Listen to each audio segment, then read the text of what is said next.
If you have to choose between giving up your sight or your hearing, which one would you choose? ถ้าคุณต้องเลือกระหว่างตาบอดกับหูหนวกคุณจะเลือกอะไรถ้าเป็นฉันจะเลือกหูหนวกเพราะว่าแม้แต่ว่าไม่ได้ยินแต่ว่าสามารถมองเห็นได้สามารถอ่านหนังสือได้สามารถไปเที่ยวได้อาจจะฟังไม่ได้แต่ว่าสามารถใช้มือได้เป็น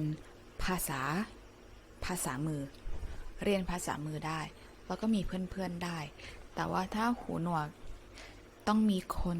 ช่วยตลอดเวลาเดินก็ยากอะไรก็ยากเพราะฉะนั้นแน่นอนว่าฉันจะเลือกหูหนวก